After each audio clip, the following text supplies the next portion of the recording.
Well, good evening. Hope everybody is doing well. I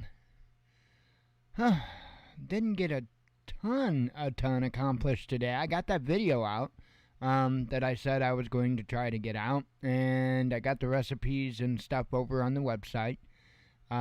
If you don't know what to do with that information that I have on the website, hang on here. Let me load it up myself. If you don't know what to do with the information that is on there, that's why I, reiterated multiple times that that was not what I did. Was not a how-to video, and I kept it very non-informational on purpose so that people wouldn't try to use it as a how-to video. And the reason why is because even in the video, I said that my nicotine was 6%. It's not. 6% would probably be like 60 milligrams. Well, it would be 6% of 120, so it'd be more than that. It'd actually be more than that. Anyway, man,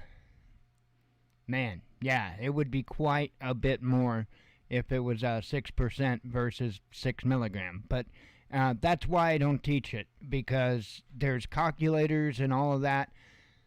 It's really easy to do the math if you do everything by tens. And so that's often, like, if I have to do a recipe, if I have to figure out the amounts in my head, I'll figure it out for 10 milliliter. Then I'm going to make like a 10 milliliter batch. And then all I got to do is like add a zero, if I'm going to make more or whatnot. It's really easy to switch back and forth when you're using metric.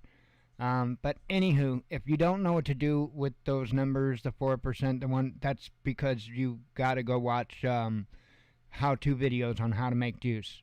I don't want to be responsible for anything. I've been doing it for a long time, very, very long time.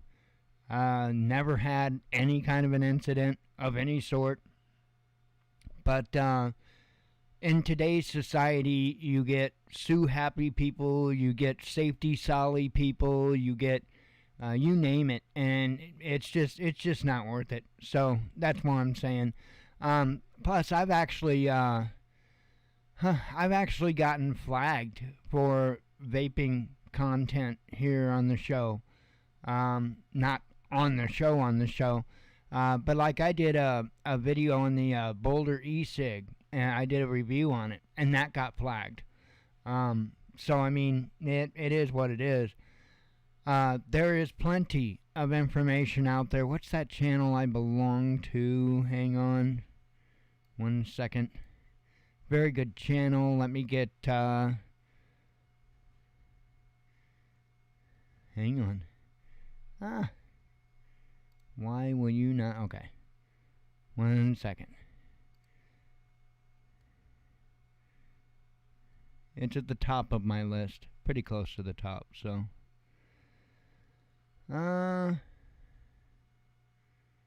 DIY or die. Yeah, there we go. That's it. Literally, the letters, well, here, let me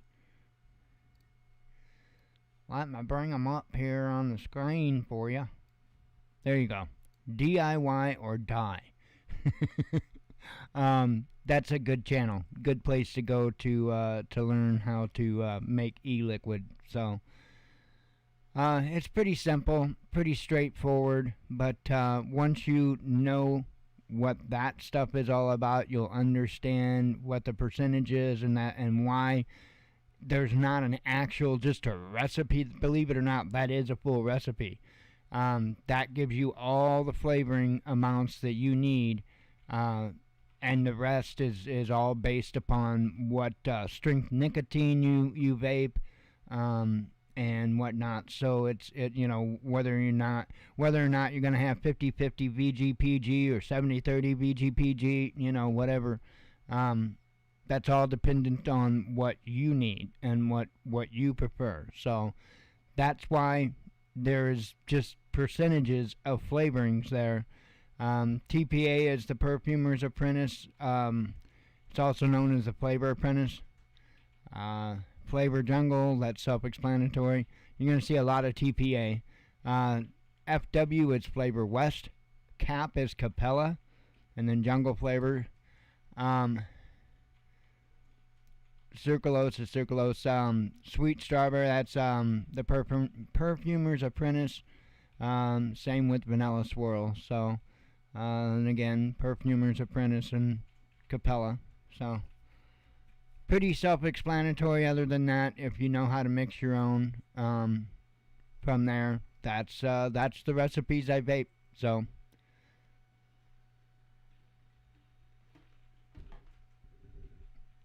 Got all of them right there.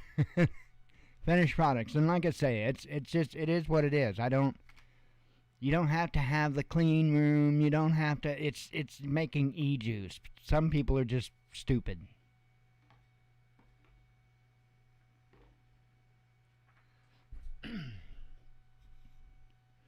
We live in a society where there are actually individuals that think farmers need to just stop farming and buy their meat at the store like everybody else. You know what I'm saying? So, of course, you've got people out there that say, oh, you can't make your own e-liquid. That'll kill you.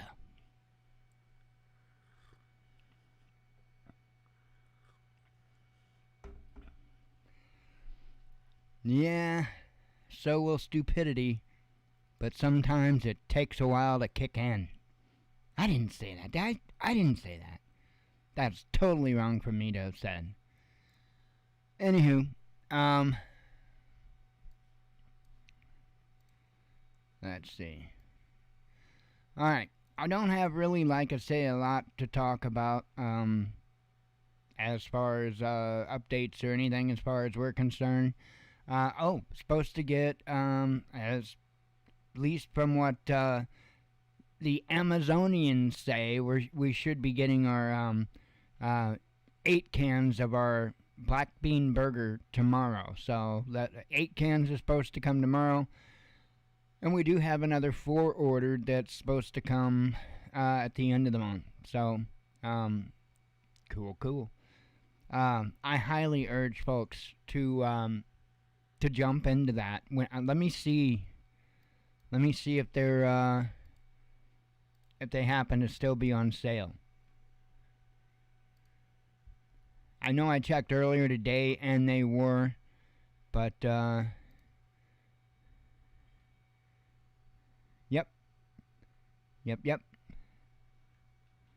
1 second here. There you go. $10.06. So right now they are still on sale. So that's a heck of a price. And they're saying the same date that they gave me, August 28th, the end of the month. So it's kind of one of those deals from my prior experience, because those cans have been ordered for quite some time. You might want to, if you want some, get your order in. So kind of one of those deals. Anywho, other than that, and I can't wait for that to get here, just because then I know I have it. I never count on anything until it's in my possession.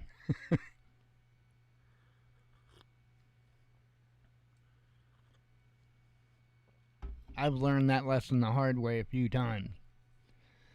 Alright, so what I find humorous, I find it funny. Sorry, a lot of people are going to be upset by that. That I find this whole thing with electric vehicles humorous. Look,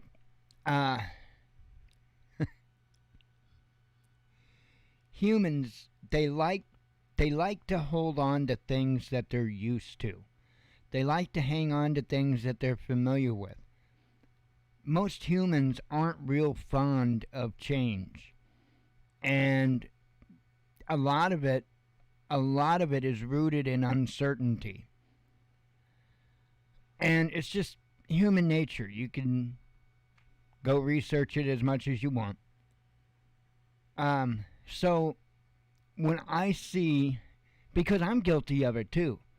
All right, the biggest place I am guilty ever in what I'm talking about is computers, because when I was in high school, computers were just starting to. They weren't hitting too many homes, but they were in some homes at the time. Schools started teaching a little bit about computers to kids and stuff, but not a whole lot. Understand that I can't remember if it was junior high or sixth grade, something like that. I don't know when it was that they had us do the stupid game, that dumb game where everybody dies of dysentery a bunch of times. That game. I think I was either in like sixth grade or junior high or something like that when we played that, if I'm not mistaken. Again, by the time I got into high school, computers were still nowhere near mainstream, but they were starting to gain. And yeah, Oregon Trail, thank you. Yes, that's it. I think it was in junior high that I played that. And so you would see them here and there. We had a class that had them. One of our teachers. He said he taught, and he did. He actually did. He was a shop teacher, but I don't think he really liked that term, shop teacher. And so he liked to refer to himself as a technology teacher. And I caught on, his little insecurity about being a shop teacher, and I thought it was funny. But anyway, he did indeed teach a lot of technology, and computers were one of those areas. Not that he taught a lot of, but for those that were willing and interested, we could learn a little bit about AutoCAD, which was a very, very base program then compared to what it is like today. And I learned a little bit on the AutoCAD because I did find it a little bit interesting. What I found interesting wasn't necessarily AutoCAD for doing construction, but I was all about the machine shop. I'm not much of a woods construction kind of guy, but I'm all about the machine shop. I'm all about, turning, machining, you name it. I love to work with metal. And CNC stuff was just kind of starting to hit the market. And so that's where my interest in AutoCAD was because I knew that having a little bit of an understanding of this stuff would help me if I ever get into an environment where I had to use CNC equipment. It was much different back then. Even programming them was a world apart from what it is today. But I said back then, I know, it took forever to get to this point. I said back then that as far as having a computer in your home, that was silly. That was goofy. Nobody would ever have the need to have a computer in their home. And I learned, I ate those words. And I continue to eat those words. So I find it funny when we see a massive shift in technology and I see people that have that attitude when in reality they have no idea that that is the scary part of it, the uncertainty. They have no idea where it is that they're about to step into. And I really do think this whole fear of electric vehicles, because, come on, that's the root of it. This whole fear of electric vehicles is humorous. I think it's funny. You will see so many lies be told. You will see so much misinformation get thrown out there. And I think it's funny because I know the root of it. I also know that I've been paying close attention to this area of technology for quite some time. And I'm here to tell you that it is absolutely incredible the stuff that they're doing right now, currently. And the technology is getting better. I mean, Tesla alone has been able to come up with a remarkable vehicle. I know that there are some that have problems. You know, I would own a Pinto today if I could. I'm not. That's no joke. I would own a '79 Pinto in a heartbeat and love it. And those cars were known for exploding in. So there's that. Just because you have a switch from a combustion engine to an electric engine doesn't mean that all of a sudden every problem that happens with that vehicle, everything that happens is because it's an electric vehicle. Now that's when you have an agenda, and in this case, based on fear of uncertainty. Yeah, I think it's funny. I'm allowed to think it's funny.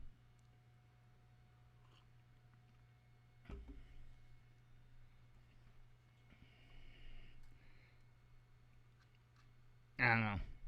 You don't want to know my outlook. Anywho. So that is where tonight's show is kind of starting off with, is with this electric vehicle thing. And I am excited. I know a lot of people aren't.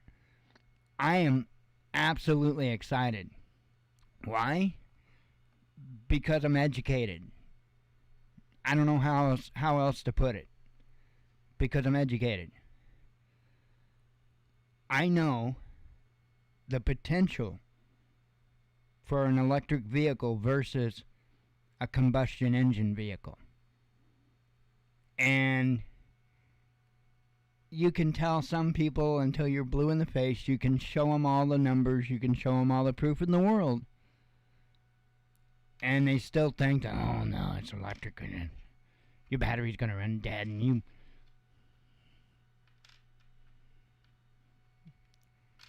It's like anything else. It's going to take energy to get somewhere. The difference is a combustion engine, you can put a liquid in the gas tank, fire it up and go. With just a pure electric vehicle, you're going to have to charge for a little while. That energy is going to cost money. That energy is probably going to come from a non-green, or at least a good part of it from a non-green source. The other part that I don't get by people that are absolutely afraid of electric vehicles, I just don't get it. It is what it is. Will we have to update if we all went to electric vehicles, like by, I don't know, some insane projection, let's say 2030. If we all had to go to electric vehicles by 2030, we wouldn't have the power to be able to sustain charging those vehicles. Mm-hmm. You know how much power it takes to power a refinery? Ain't gonna need to be doing as much refining now, are we? See, it's funny when they want to talk to you about windmills and they want to talk to you about all the pollution that is created just in putting up windmills. But they don't tell you any of the facts on the other side, too, you know? It's like you got one big turd and you polish up one side of it and you show one side of that turd to everybody so they think it's just grand. That's what they do in the renewable energy arguments. I don't know. I could go on for days about this because I think it's to the point to where, and sadly, a lot of it's people on Red Team. They need to grow up. Seriously, they need to grow up. They need to understand the difference between opinion and education, opinion and knowledge, They need to grow up because we need to do something. Something. And I'm not saying that we should give it to the people that are in charge now to decide how it is we deal with it. That's how we wind up with frozen windmills in Texas. Because we're allowing individuals that have no real interest in our well-being. All they want to do is make money. And I'm sorry, there comes a point to where making money becomes more important than the well-being of individuals that you service. And at that point, something needs to be done. That is no longer capitalism. That's predatory business. Again, when it comes to alternative energy and stuff like that, I could go on forever because we can do better. I want to see us do better. But we got to get the idiocracy retards out of the equation before we can even have a chance of advancing anywhere. You know? There are people, a lot of people that and me included, that when they reach a certain age, they start to get bitter. But there are productive, believe it or not, there are productive ways to be bitter and non-productive ways to be bitter. Non-productive ways to be bitter is to find one thing about something and then, throw out the baby with the bathwater. That is a non-productive way to be bitter. Productive way to be bitter is to look at a situation and go, it's not perfect, but it helps here and here and here. Let's see what we can do to get this here better. Make it better overall. The difference between production and non-production is whether or not you just bitch about it or whether you do something about it. Anywho, this is an article that just came out from the Wall Street Journal. And I'm going to be honest, I was a little shocked. There's a guy that lives over that way, not even a block, like a half a block away, other side of the street. I don't know what it is, because I'm not into these vehicles I'm not keeping up with them anymore or anything. I used to. But the Hellcat and the stuff like that, I think the Hellcat is a Challenger, if I'm not mistaken. And I think what this cat has is a Charger. It looks different. It's much more bubbly. It looks much more like this electric vehicle than what say like the Hellcats do. So anyway, I think it's a Challenger, badass car. I don't know what year it is, but it's awesome looking car. So anyway, Dodge is planning on getting rid of both of them, the Challenger and the Charger, and they plan on replacing it with a electric vehicle. And I am excited. I am excited to see what they have to offer, because I'll tell you what.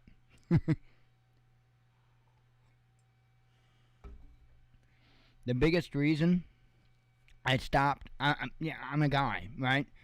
I used to love to see what Corvette was coming out with, what Mustang was coming out with.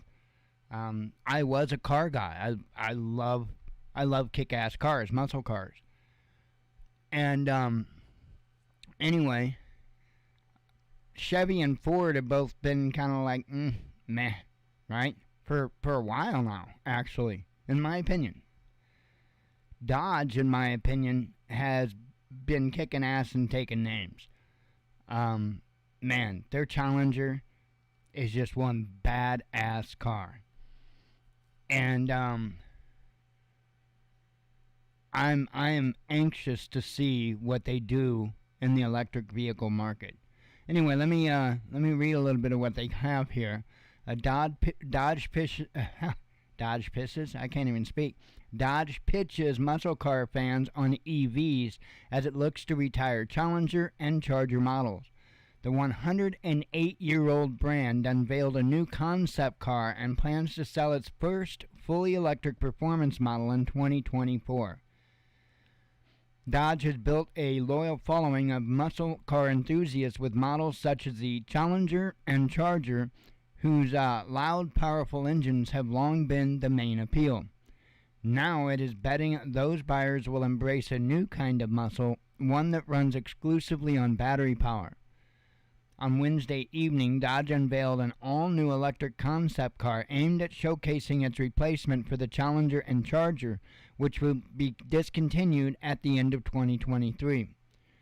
The reveal signals a new direction for the 108-year-old brand, known for producing high horsepower cars used for drag racing and supercharged V8 engines with names such as Hellcat and Demon. The forthcoming EV, expected to go on sale in 2024, will be the brand's first fully electric model. Let's see, Tim Knuskes, Dodge's chief executive, said as the car company moves to electrify its global lineup, it will have to acclimate some long-time customers to the benefits of EVs. We can't wake up in 2024 and tell everybody, hey, great news, we went electric, Mr. Knuskes said. In a nod to the brand's racing heritage, Dodge is calling the EV concept car the Charger Daytona SRT. I'm telling you, I had an 88 Daytona, and let me tell you what. Oh my God, that thing was a trip. Anyway, after the vehicle that first broke 200 miles an hour on a NASCAR track in 1970. The brand also has outfitted the concept car with a synthetic exhaust tone that is meant to emulate the thunderous roar of its gas engine muscle cars. I don't know how well that's going to go over, to be honest. The noise, the sounds, I did hear that, and I don't know. I don't think that's going to fly. I really don't think that's going to fly well. Like other car companies, Dodge's parent, Stellantis, Envy has laid out ambitious plans to add more electric vehicles to its showrooms. It plans to spend $35 billion in the coming years on its EV transition, an investment that it says is being driven in part by tougher environmental regulations in the U.S., Europe, and China. By 2030, Stellantis wants to convert half of its U.S. sales to battery-powered models. That will include the debut of an all-electric Jeep SUV next year and a battery-powered version of its full-size Ram pickup in 2024. Alfa Romeo, a luxury vehicle maker, plans to go all-electric by 2027, followed by the Chrysler brand in 2028. Still, for Dodge and other makers of sports cars, the transition to EVs is a trickier challenge. That is because the allure of their models mostly resides in the power and performance of the engine. Some, like the Chrysler-developed Hemi engine, have been recognized recognized names in themselves. At the same time, the popularity of gas-guzzling models like the Challenger and Charger are dragging down Stellantis' average fuel economy rating, which has long lagged behind competitors. That has resulted in the car maker having to pay fines for failing to meet certain environmental regulatory requirements. In July, Stellantis said in a regulatory filing that it had set aside $685.5 million in anticipation of penalties for falling short of fuel economy standards in the U.S. The transition to electric is going to be important, and I don't know that we will still have those same buyers, said John Morrill, who owns a dealership in Massachusetts that sells the Dodge, Jeep, Ram, and Chrysler brands. He said muscle cars attract a very special kind of old-school customer, and getting the shift to electrics right will be critical because the brand's lineup is already narrow. Dodge currently sells only 3 models. The Challenger and Charger accounted for nearly 62% of the brand's U.S. sales in 2021. The third model is the Durango SUV. Now, Dodge's move is the latest in a broader shift underway in the muscle car market, a category defined by large, growling engines and vehicles that make their presence known and as much with sound as speed. Automakers mostly withdrew from this niche category during the 2008-2009 recession, leaving only a handful of muscle car models on the market today, said Tyson Jominy, an analyst with the research firm J.D. Power.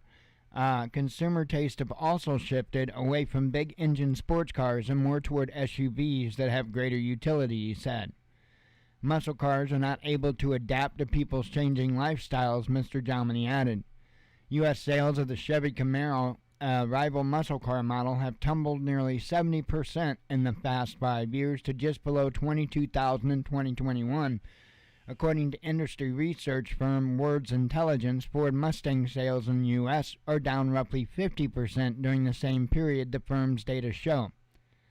The Challenger and Charger have fared better, with U.S. sales holding steady before the pandemic and slipping 15% between 2019 and 2021, the result of a broader inventory shortage in the car business.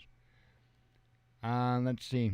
This is just going to go on to continue talking about. I'm telling you though, when this thing hits, when the final version hits the street, I'm telling you, Dodge is going to get it right. Why? They have to. Everybody else screwed it up. Chevy screwed the pooch hard when it came to electric vehicles. They jumped on it too soon. They came out with things like the Volt. Their early hybrids just did not do well. So that was their big problem. Ford, wow. Their release of the Bronco was a nightmare, from my understanding. The electric Bronco has been riddled with problems, and again, they screwed up. You have to get it right. Tesla, not everything that he's touched is gold. He's made plenty of mistakes along the way. But where he is at now compared to where he started, insane. The capabilities of his vehicles, insane. I just got this feeling that Dodge is going to wait until they reach a certain level of perfection on this before they release it. If they do this right, Dodge could wind up being a major front runner in automobiles for the future. It's the direction it's the direction we're going. There's absolutely nothing that's going to stop it, except for pull shift. That's probably going to put a big dent on a lot of things. But if there wasn't something like that to stop it, we would be seeing this transition. We would eventually be, and in 15 years, we'd be mostly electric vehicles. And people wouldn't even, for the most part, notice. I mean, of course you would notice, but it's going to be just like anything else, the transitions, right? Look, I've got a TV hanging on my wall, right? What is that thing? 42, 43 inch, I think it's 43. 43 inch TV hanging on my wall, and I don't even think there's there is. There actually is. It is the mount is in studs, that's right. But even if the mount wasn't in studs, even if I put anchors in the drywall, I wouldn't be concerned about that TV unless there was an earthquake. Why? Because it doesn't weigh very much. Try doing that with a TV from 30 years ago. Hang that puppy off your wall. The old tube type TVs, yeah, you go hang a 43-inch tube type TV on the wall and let me know how that works. First, you got to find one, which you're not gonna do. So, but I am sure there are plenty of people that like TVs. I'm not a big fan myself, but there are plenty of people that are going to be like, or that were like, I can't stand these new TVs. In fact, I didn't like the widescreen, to be honest. I wasn't a fan of the widescreen. Going from the square screen to the I don't know. I just didn't like it. I guess I was so used to the standard screen that I didn't like it. Change. And it is what it is. I hear you, Hexafoos, on the pre-90s vehicle. You're going to want to go earlier than that, though. You're going to want to go probably pre-70s. I know Ford started using electronic ignition in the 70s, depending on which vehicle would depend on which year.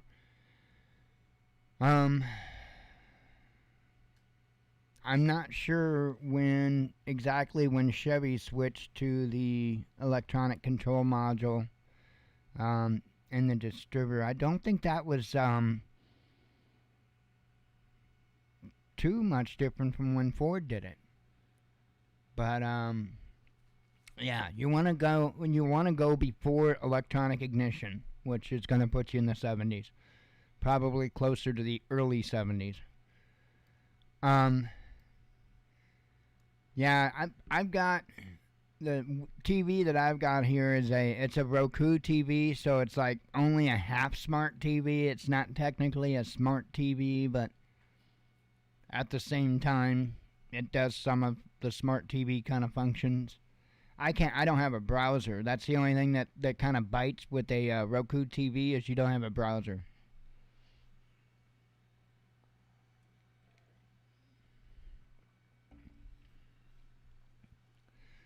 Alright, I do have several tabs open. I say several, it looks like 7 tabs open. So let me go ahead and start running through this stuff. For those I didn't run off with my pro electric vehicle talk. Look, I'm not afraid of it. I love combustion engines. I don't think we should do away with the combustion engine. I don't think that we should outlaw the combustion engine. Why? Because, man, there's nothing like working on a combustion engine and firing that sucker up. It's just pure awesome. I don't see myself getting the same excitement out of changing out, I don't know, the motor control module, the motor driver board and everything on my electric vehicle as what I would swapping out V8s, Totally different level of enthusiasm and excitement with that, I would think. But, I don't think we should do away with them. I just like to laugh at the people that are afraid of the new technology. It's like, it is what it is. What other technology was it that I didn't like? I really wasn't a big fan of CDs. And the reason I wasn't a real big fan of CDs was because they got so easily scratched. And of course I wasn't a big fan of the cassette tapes because they would get crappy after a while. They would demagnetize, and especially if you'd got them close to magnets and whatnot. And when you've got cars that like your whole back seat is a big speaker box, it's pretty easy to get your cassette tapes close to magnets. There was something that I didn't like. I didn't really care for going to MP3s because I could hear the difference in quality from the standard, the old school, like 128 kilobyte MP3 file. But now a FLAC file, that's a different story. But FLAC files are huge. Anyway, I'll quit talking about that stuff. But yeah. we've got we've got electric bikes, so I don't need to worry about gas. All I got to do is hook up the solar panels. Let's see. I think I don't have any more tabs that have anything to do with the U.S., believe it or not.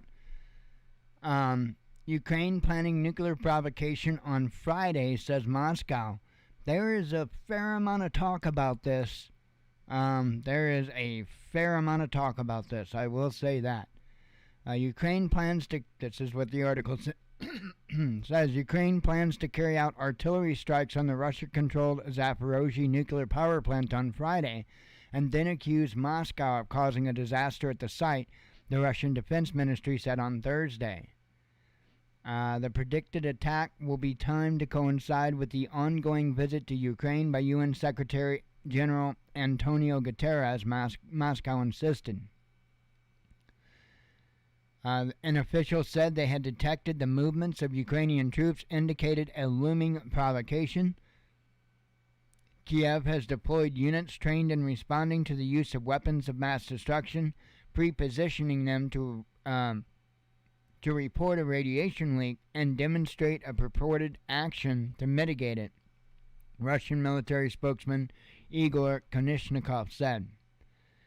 The ministry said it expects a Ukrainian artillery unit to attack the plant on Friday from the city of Nikopol. The blame for the consequences of the strike will be attributed to the Russian armed forces, the statement said. In a separate statement on Thursday, Igor Kirillov, who heads Russia's nuclear, biological, and chemical defense troops, said his directorate has modeled possible scenarios for a disaster at the Zaporozhye plant. A plume of radioactive materials from the site may reach Poland, Slovakia, and Germany, he warned. Russia has accused Ukraine of conducting frequent drone and artillery strikes against the nuclear power plant in the city of Energodar over the last few weeks. Kiev has denied responsibility and said Russian forces were attacking the plant to discredit Ukraine. Ukrainian officials have also claimed that Russia is using the Zaporozhye facility as a military base. Let's see. Hey, Paradise Pete. Yeah, I've been kind of paying attention. I haven't seen Ben come out with another video today. Doesn't mean he hasn't and I didn't miss it. Let me real quick refresh my subscriptions feed just so I know. But at least the last I knew, he didn't come out with another video today, which leads me to believe we're not all gonna die. But it is certainly something. That is the only time. Somebody had said it on Facebook too. That's the only time I know of for Ben Davison, suspicious observers, to give that kind of a warning. Today is the first time I have ever heard him even hint at the even a remote possibility of the big event. And he made sure to include that with what he said today, this morning. So yeah, I'm certainly going to be keeping a close eye on it, but I would think if he knew something more, he would certainly come out with a video and let us know something. So let's see. Yeah, I'll definitely be looking in the morning, looking out for his video for sure. Let's see. Oops. Now I gotta find the right window. There we go.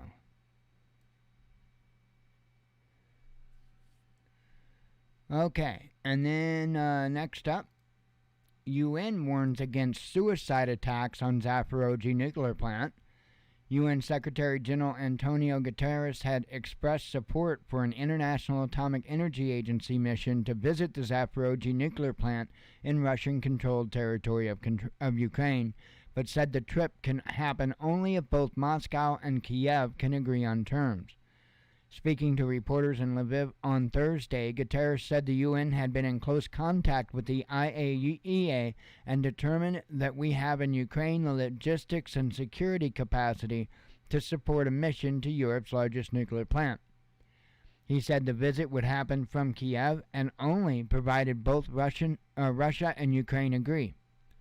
In recent weeks, Russian forces have accused Ukraine of deliberately shelling the facility on several occasions, while Kiev has accused Russia of attacking the plant. The facility remains under Russian control, though it's operated by Ukrainian personnel. Guterres, who previously called to demilitarize the area, insisted that an agreement was urgently needed to establish Zaporozhye as a purely civilian infrastructure to ensure the plant's safety. Common sense must prevail to avoid any actions that might endanger the physical integrity, safety, or security of the nuclear plant, the UN chief said, adding that the facility must not be used as part of any military operation. Moscow, which is, that's just continuing on what they had already said prior.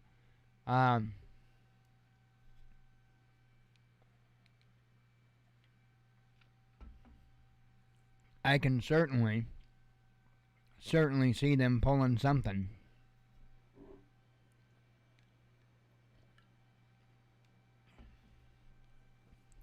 Let's see.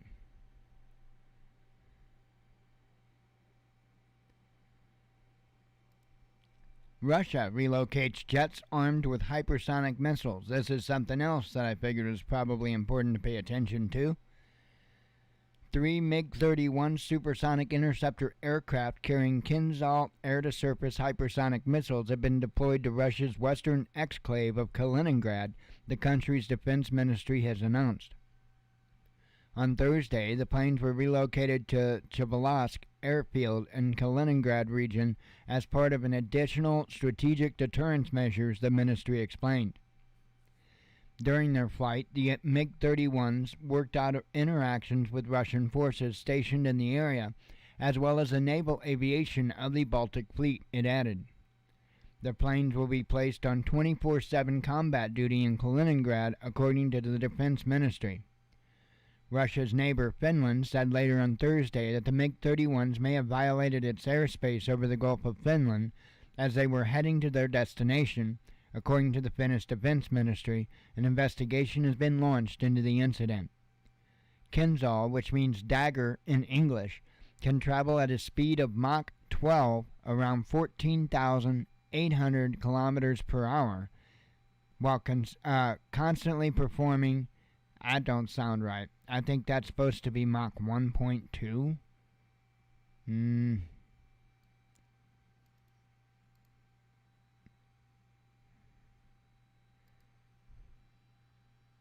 Hang on. I don't know.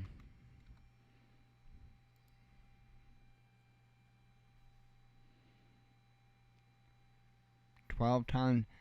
Man, I'm not buying that. I am not buying that. Oh, wait. Never mind. That's the missile, not the plane. I'm a tard. Sorry. Yes, that would be correct. I thought they were talking about the plane at first, the MiG-31, and I'm like, there is no damn way that does Mach 12. Anyway, no, the missile, yeah, it can probably do Mach 12. Sorry. Let's see. While constantly performing evasive maneuvers, which is believed to allow it to penetrate any existing air defenses, several Kinzhal missiles have been deployed by Russia during the conflict in Ukraine, according to the Defense Ministry. The missile is one of several hypersonic systems developed for the country's military in recent years, along with the Avangard glider, which is fitted on silo-based ICBMs and Zircon missiles to be used on by the Navy. Kaliningrad, which borders Poland and Lithuania, has access to the Baltic Sea, also hosts nuclear-capable Iskander missiles. So, yeah, I don't know how I got my wires crossed there. I was thinking they were saying the MiG-31 does Mach 12. I'm like, what are you smoking? Pass that over this way. Let's see. Ukrainian shelling hits city hosting nuclear plant, says official. Ukrainian forces once again shelled, and this I think was after all the other hubbub. Ukrainian forces once again shelled Inogradar on Thursday night, according to Vladimir Rogov, a member of the local administration, who claimed at least 7 shells hit the Russian-controlled city that hosts the Zaporozhye nuclear power plant, the largest such facility in Europe. Heavy artillery fire targeted the city around 10:50 p.m. local time, said Rogov, a member of the Russian Military Civilian Administration in Ukraine's Zaporozhye region, on his Telegram channel. The Zaporozhye NPP suffered no damage in the strike, local authorities later told Russian media. There were also no immediate reports of any casualties or damage to civilian infrastructure. UN Secretary General Antonio Guterres voiced concern about the situation around the nuclear facility earlier on Thursday during his meeting with the Ukrainian leader Vladimir Zelensky and Turkish President Recep Tayyip Erdogan in Lviv. While he stopped short of blaming either side, Guterres once again called to demilitarize the area, insisting that an agreement was urgently needed to establish Zaporozhye as a purely civilian infrastructure to ensure the plant's safety. So, and this just goes back into what was said earlier.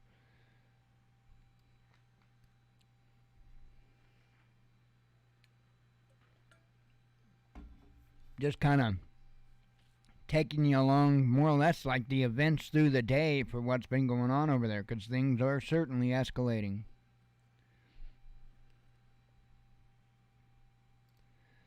Air defense systems activated near Crimean Bridge.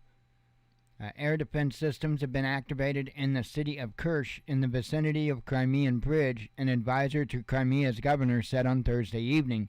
Videos circulating on social media showed what looks like a missile piercing the night sky and sounds of explosions. Oleg Kryshkov posted a short message on his Telegram channel saying that according to preliminary information, air defense systems have been activated in Kerch, no danger for the city and the bridge.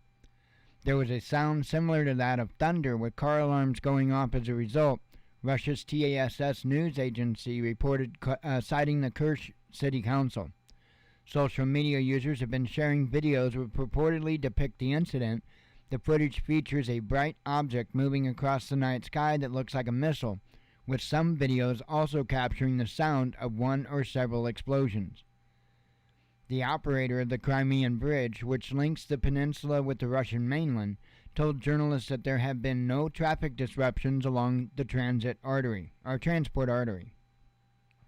Vladimir Rogov, member of the Russian Military Civilian Administration in Ukraine's Zaporozhye region, said on his Telegram channel that according to preliminary data, a Ukrainian drone was shot down far away from the Crimean Bridge. He added that no casualties or material damage have been reported.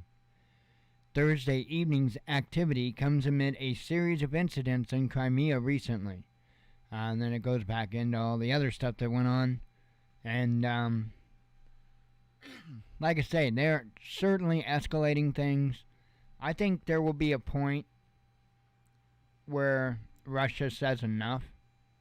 And they kind of put their foot down, at least to some extent. I don't know that they will go nuclear. I don't know that they would need to go nuclear. I honestly, I think if they just deployed a little bit of a technological leap, because we all know Russia's not using any of the cards that they have up their sleeve. Come on. Just like we haven't for the most part either used any of the cards we have up our sleeve. That stuff is still, well, they're cards up the sleeve, you know. I think they will. I think before it's all said and done, Russia will use, aside from hypersonic missiles, because that's the first time that those have been used in combat too, aside from just the hypersonic missiles, I think there's going to be yet some other type of technology that Russia unveils before all is said and done. So I think there's going to come a point to where they get tired of it, and all these other countries are funneling weapons and money into the country. I think at some point they're just going to be like, this is over. Boom. And be done. Watch. Eurozone inflation hits all-time high. Changing gears here a little bit. Two more tabs open. Annual inflation in the Eurozone reached a record 8.9% in July. The latest data from the European Union Statistics Office, Eurostat, showed on Thursday. The increase from 8.6% recorded in June is mostly down to energy prices, climbing steadily since the start of the year. The Consumer Price Index reached 7.4% in April and 8.1% in May. Meanwhile, consumer prices in the 19 nations using the euro saw modest month-on-month growth of 0.1%. Eurozone energy prices rose by 4.02% from June to July. Other key inflation drivers were food, alcohol, and tobacco, which edged up 2.08%. Meanwhile, prices for services and non-energy industrial goods saw growth of 1.6% and 1.16%, respectively. In July, the European Central Bank announced an interest rate hike for the first time in 11 years. The regulator vowed further interventions in the coming months despite the risk of a recession. Germany's annual inflation hit 8.5% in July, following a slight decline during the previous month. Inflation rates in France and Italy were 6.8% and 8.4%, respectively. The Baltic states are still among the worst hit, with Estonia seeing inflation of 22.7%, Lithuania 20.8%, and Latvia 21%. Not good.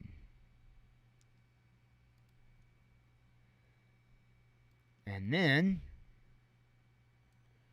UK consumer spending plunges, says a report.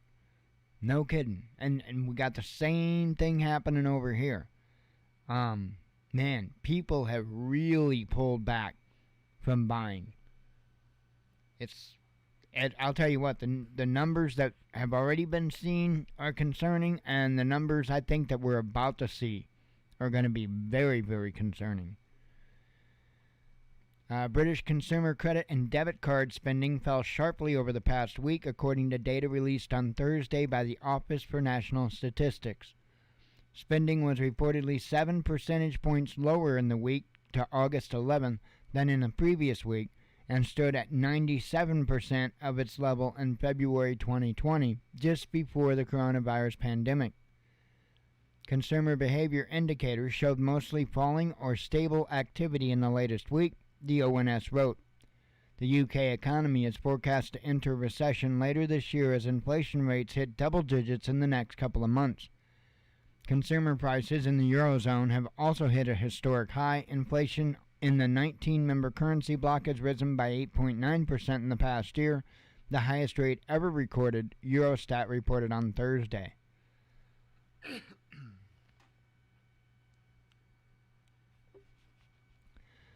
Not good. Not good at all. Okay. Have a sip of coffee. Hell, I'm out of coffee. Not right. And dog still won't make me a pot. She won't even make me a cup, no less a pot. Just lays over there. And in a minute, she's totally going to judge me for even talking about her, and she's going to huff. Tough world. Let's see. Oh, really? A flash mob? What kind of flash mob? What are they like? Flashers with the big overcoats, or were they stealing stuff, or were they dancing, or what kind of flash mob? Because originally the flash mob thing was a bunch of people showing up at malls and stuff and dancing. That kind of got morphed into something else. Became the cheapest way to get you a new pair of Air Jordans. Oh, wow. Wow. Damn. 7-Eleven, huh? Did they take the slushy machine? Because, I mean, it's one thing if you just get a slushy, but if you take the damn machine, you know, you can teach a man how to make a slushy, or you can teach how to steal the slushy machine. Anyway, let me do some headlines before I do something even stupider. Uh, let's see. Taiwan's independence means war, says China. Japan wants citizens to drink more booze. Hey, I'm reading the articles here. Or the headlines, I should say. Let's see. Climbers can now share selfies from Africa's tallest mountain. That is correct. Now, once you're up there on Kilimanjaro, you can now have internet. Because, you know, I mean, if you can't shoot a selfie as you're falling off the side of the cliff, what fun is it? Right? Let's see. More Russian oil headed for Asia, says Bloomberg. Let's see. UK awaits shipment of Australian LNG, says media. Yeah, are you talking about climbing the mountain to take a selfie? I know, right? You can totally green screen that crap and not have to leave your basement. Let's see. I don't know if I said that one or not. UK awaits shipment of Australian LNG, says media. No military aid pledges to Kiev from EU in July, says a study. Russia urges international inspection of shelled nuclear site. Energy crisis forces EU aluminum plant to shut down. And that might be something to pay attention to. Dozens of foreign fighters eliminated in strike on Ukrainian base, says Russia. Covered that. Efficiency of U.S. missiles in Ukraine questioned. A flotilla of diesel ships from Asia coming to Europe's rescue. Visa ban for Russians comes into force. 9/11 victims' families appeal to the U.S. over seized Afghan funds. A German guard arrested for Nazi salute at Israeli athletes. Thought that was kind of crazy. Kiev accuses German state media of being stooges for Russian propaganda. EU gas prices 7 times higher than in the U.S., says CNN. Finnish PM denies taking drugs at party. Russia warns of another Chernobyl over Ukraine's attacks. A video game giant buys rights to Lord of the Rings and The Hobbit. That ought to be interesting to see what they do with that. Not that I'm into that kind of stuff. I haven't even saw the movies either. I haven't saw The Hobbit. I haven't saw Lord of the Rings. Just not into that stuff. UK consumer spending plunges, says report. Oh, I think I read that one. Russia explains terms for nuclear arms use. EU weighs in on visa restrictions for Russians. Yuan trounces dollar on Moscow exchange. Ukraine to gain more reconnaissance capabilities. Child among civilians killed by Ukrainian shelling, says officials. China ramps up gold buying, says Bloomberg. Ukraine conflict could end Western hegemony, says Hungary. WHO updates COVID-19 booster advisory. Ukraine scatters butterfly mines in Russia's Belgorod region, says governor. Italian FM accuses Moscow of election meddling. Totally Russia did it. It's crazy. Ammunition depot on fire in Russian region bordering Ukraine. Ukrainian drone shot down over Crimean airport. U.S. supports Ukraine attacking Crimea, says Politico. Erdogan to brief Putin on talks with Zelensky.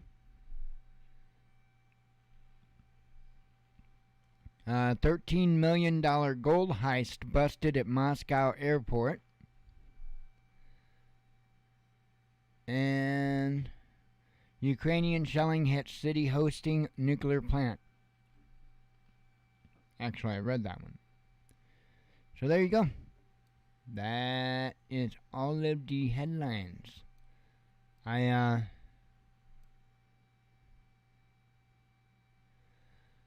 don't really know what else to add to it. Just kind of keep an eye on stuff.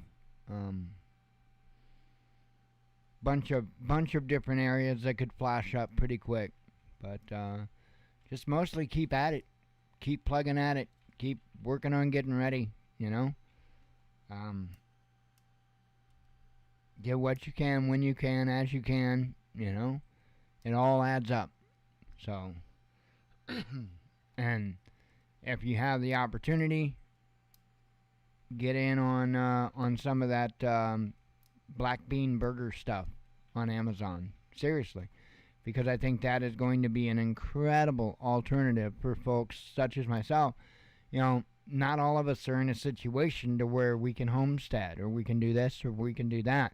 So I know that, if the balloon would go up tomorrow, I know that in a year from tomorrow, our lives are going to look drastically different. And I get that. But as it stands now, without the balloon going up, not only do I not homestead, but I can't homestead if I wanted to. They have rules in town. So, I think there's a lot of people that are in the same situation. They live in a town. They may not live in New York City, but they live in a town, and there's a lot of stuff they just can't do. Well, when you can't have any type of livestock, when you can't have chickens, when you can't have any way to produce your own food, at least in the now, you're going to need that bumper. You're going to need food that you can eat until you can figure out what you're going to do and put a plan into action. Okay? Like if the balloon would go up. Just saying. One way or another, I'm going to be planting a garden. A large one. A very large one. May not be here. It will be somewhere. And that is one reason why I said... Now, I tell people, when it comes to those power banks, solar generators, whatever you want to call them, if you need something real big, put your own system together. It makes more sense, and you're going to get so much more out of it. However, for some individuals, those power banks are exactly the answer to their needs. And we are in that situation. Because if the balloon goes up, I'm not going to guarantee I'm going to be here. In this place, in this home. In fact, there's about a 99% chance that I won't. So there's that. Why? Because when the balloon goes up, it's not going to take too long. There'll be a whole hell of a lot of vacancies. It is what it is. And you are going to see people move into places that are more capable of dealing with the current situation. Now that may simply mean having a wood stove or a fireplace. It could mean having a decent sized yard for a garden. Could mean any number of things. So, for some people, including us, it makes sense to have something that portable. So anyway, keep plugging at it. Keep plugging at it. I am going to get off of here, and I'm going to enjoy my days off. I hope you all have a wonderful weekend, and God willing, we'll see you on Sunday night. Maybe one of these days, maybe Sunday morning or something, I'll log on to Flight Sim and go live or whatever, do a little bit of flying. Gonna probably be a pretty busy next couple of days, so probably won't be able to do it within the next couple of days, but maybe Sunday. Anyway, God willing, I will see you all Sunday. I hope you all have a blessed weekend. As always, God bless you. We love you. Be one with your spirit. And shalom.